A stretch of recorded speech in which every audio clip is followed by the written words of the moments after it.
Assalamualaikum warahmatullahi wabarakatuh. Hai teman-teman semuanya, bagaimana kabar kalian? Semoga dalam keadaan baik-baik saja. Sebelumnya, kami dari mahasiswa Fakultas Syariah Jurusan Hukum Ekonomi Syariah Institut Agama Islam Negeri Salatiga. Kami membuat video ini bertujuan untuk mempresentasikan hasil kerja kami untuk memenuhi tugas kelompok mata kuliah kewirausahaan dengan dosen pengampu Bapak Sirajuddin Hasbi. Bisnis model Canvas yaitu sebuah kerangka kerja yang bertujuan untuk memudahkan presentasi model bisnis.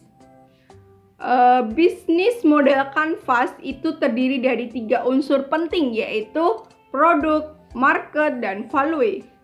Canvas disusun untuk menjelaskan, menilai, mengevaluasi, dan mengubah model bisnis agar menghasilkan kinerja yang lebih optimal untuk bisnis yang sedang dijalankan ataupun akan dijalankan. Dalam bisnis model Canvas ini, kami mengambil produk utamanya yaitu brown cassava.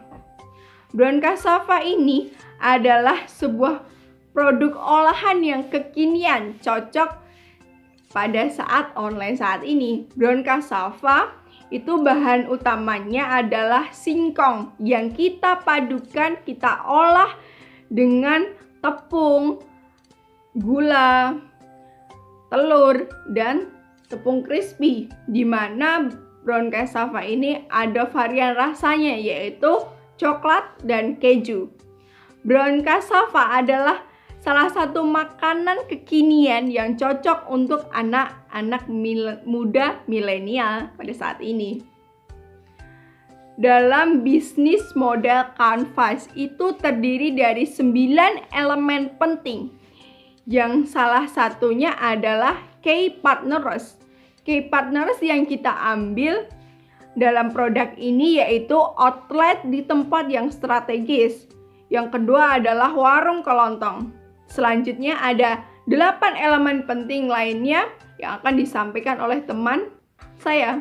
Terima kasih. Saya akan menjelaskan tentang KAI aktivitas. Apa itu KAI aktivitas? Yaitu semua aktivitas yang berhubungan dengan produktivitas bisnis yang berkaitan dengan sebuah produk yang diutamakan adalah penghasilan proporsional nilai. Untuk itu, apa saja aktivitas yang kita lakukan dalam aktivitas tersebut? Yaitu yang pertama, kita meracik atau menyiapkan bahan-bahan, apa bahan-bahan tersebut yang dibutuhkan. Untuk langkah kedua, kita memasak snack tersebut. Untuk yang ketiga, kita menyajikan atau menyiapkan dengan rapi produk tersebut, snack tersebut. Untuk yang keempat yaitu kita menyajikan produk, memasarkan produk tersebut. Saya akan menjelaskan tentang KAI resource atau sumber daya. Apa itu sumber daya? Yaitu yang berisi daftar sumber daya yang sangat direncanakan dan memiliki perusahaan untuk mewujudkan flow profesional. Nah, sumber daya alam ini apa aja yang isinya, yaitu seperti bahan, seperti karyawan, seperti perusahaan, seperti tempat. Apa itu bahan? Bahan-bahan yang dibutuhkan seperti singkong, coklat, dan lain sebagainya. Untuk karyawan itu sangat penting. Kenapa sangat penting? Karena karyawan itu menjual atau melaksanakan penjualan dengan menggunakan karyawan. Untuk proses pemasaran, proses penjualan kepada konsumen itu dengan karyawan. Untuk perusahaan yaitu toko itu sangat penting berperan, yaitu untuk penjualan atau memproduksi snack tersebut, yaitulah toko. Itu sangat penting. Untuk yang keempat yaitu usaha. Selanjutnya yaitu cost struktur atau struktur biaya, berisi mengenai rincian biaya yang dikeluarkan untuk menjalankan suatu bisnis agar berjalan secara efektif dan efisien, dibuat untuk meminimalisir adanya kerugian dan untuk menentukan nilai yang tepat bagi pelanggan.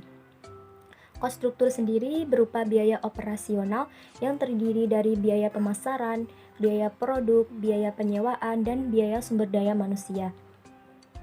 Yang pertama yaitu biaya pemasaran.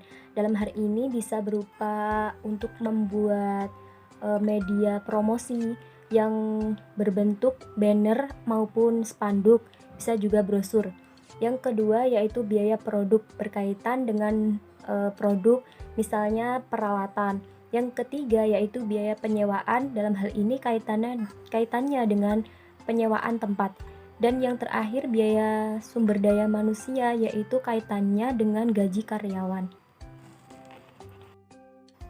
Selanjutnya yaitu customer relationship atau hubungan konsumen, yaitu hubungan antara pengusaha dengan pelanggan, di mana dalam hal ini pengusaha mengupayakan agar pelanggan bersifat loyal dan tetap menggunakan produk kita. Dan bagaimana caranya agar produk kita tetap menjadi pilihan bagi konsumen.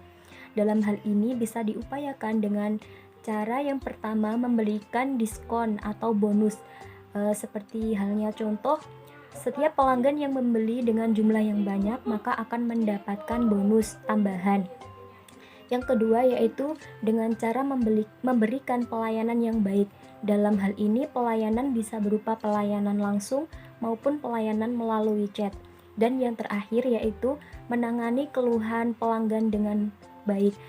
Dalam hal ini keluhan yang disampaikan pelanggan akan diterima oleh kita, dan sebisa mungkin kita akan memberikan pelayanan yang terbaik mengenai keluhan yang disampaikan oleh pelanggan, sehingga ia akan tetap nyaman dan memilih untuk tetap menggunakan produk kita. Baik, untuk selanjutnya saya akan menjelaskan elemen yang keenam yaitu customer segment. Customer segment adalah menentukan segmen pelanggan yang mana akan menjadi target bisnis kita. Yang mana di bisnis kita itu yang pertama ada mahasiswa, karena biasanya mahasiswa suka makanan yang harganya terjangkau, enak, dan kekinian. Yang kedua, anak-anak. Ini juga bagus untuk anak-anak karena selain harga ramah di kantong juga menyehatkan. Yang kedua ada pelajar, mulai dari SD, SMP, dan SMA. Kemudian yang keempat ada IRT, karena biasanya ibu-ibu suka makanan seperti dari umbi-umbian, selain mengenyangkan dan cocok menjadi cemilan.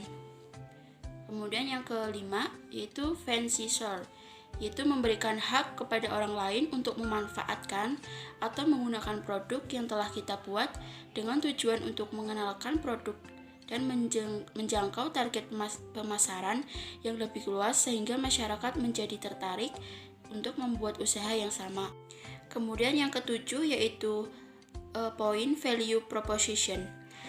Yang dimaksud dengan value proposition adalah penjelasan dan rincian dari keunggulan produk dan apa saja sebenarnya poin-poin yang bisa mendatangkan manfaat.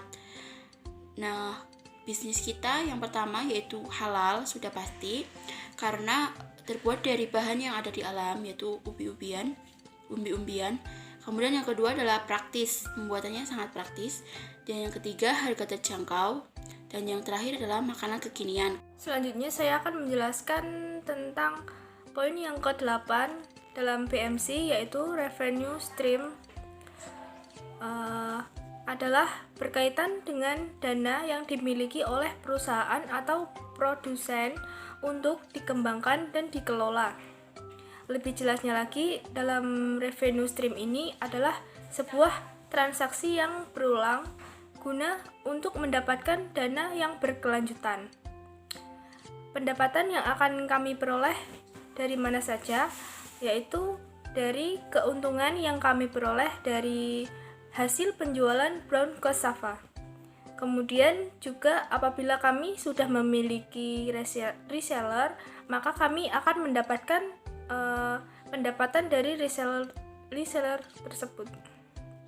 Teman-teman semuanya, itu tadi adalah presentasi kami mengenai bisnis model kanvas dengan produk utamanya adalah brown cassava. Semoga apa yang kita sampaikan dapat bermanfaat buat teman-teman semuanya. Kurang lebihnya kami mohon maaf. Wassalamualaikum warahmatullahi wabarakatuh. Terima kasih.